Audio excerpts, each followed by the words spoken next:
Fauteuses, fauteuils, chers amis, nous faisons face à une situation inédite. Nous sommes tous concernés par cette épidémie, quel que soit notre âge.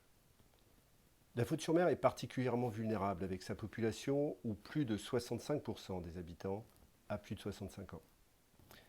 Votre mairie prend donc cette situation très au sérieux et elle met tout en œuvre pour vous informer, vous aider et vous donner les outils pour mieux vous protéger.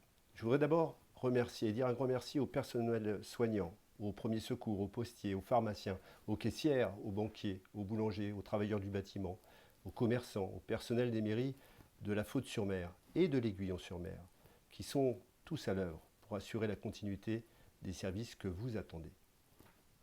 Tous sont en première ligne dans la lutte contre le coronavirus qui gagne chaque jour du terrain en France. Ils s'exposent pour nous parce que même si vous ne tombez pas malade, les choix que vous faites dans vos déplacements peuvent être une question de vie ou de mort pour quelqu'un d'autre.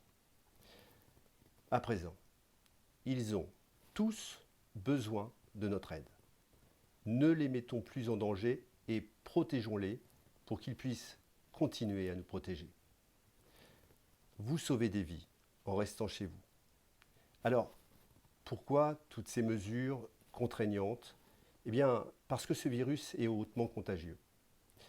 Le coronavirus est difficile à repérer parce que la période d'incubation entre la contamination et l'apparition des premiers symptômes est de 3 à 14 jours. Le sujet est alors porteur du virus sans avoir de symptômes. Il pourra le transmettre sans le savoir à toutes les personnes qu'il va croiser qui inhaleront les micro-gouttelettes qu'il vient de tousser ou d'éternuer. D'un simple rhume à une infection respiratoire aiguë nécessitant une hospitalisation d'urgence et la mise sous respirateur, tous les âges sont touchés, mais les patients, avec certaines maladies chroniques préexistantes et ainsi que les aînés, sont plus susceptibles de développer les formes sévères de la maladie. C'est pourquoi nous vous demandons instamment de respecter le confinement, les règles d'hygiène et les mesures de distanciation sociale pour vous protéger et protéger ceux qui risquent leur santé pour vous. Mes amis, ce sont quelques mesures simples qu'il vous faut adopter dès à présent. Ainsi, si je sors, je prends mon attestation. Je fais mes courses de première nécessité une fois par semaine, dans les commerces de proximité et sans pratiquer de covoiturage. Et puis si je suis fragile et isolé, j'appelle Solidarité Fauteuses au 06 71 43 22 16 que nous venons de créer et qui fera mes courses. Je me promène seul, pas en famille, ni à vélo, et seulement autour de chez moi. Je vous rappelle que le parc, le skatepark, les hauts de digue, les plages, les chemins, les sentiers, les espaces dunaires et la forêt sont désormais fermés au public sous peine d'amende. Pas et plus d'embrassades.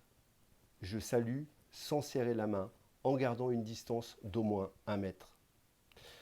Et puis, si j'ai des symptômes, de la toux ou de la fièvre, qui me font penser au Covid-19, eh bien, j'appelle mon médecin traitant ou le numéro de permanence de soins de la région au 0800 130 000 et je ne vais pas chez mon médecin ou aux urgences. J'attends qu'on me rappelle. Je reste à domicile et j'évite les contacts avec mes proches. Vous sauvez des vies en restant chez vous. Respecter ces nouveaux comportements, eh bien, c'est respecter la vie, la vôtre et celle des autres. C'est aussi permettre plus rapidement le retour des jours meilleurs. Nous sommes avec vous et nous sommes à votre service chaque jour. Prenez bien soin de vous. À bientôt, tous en bonne santé.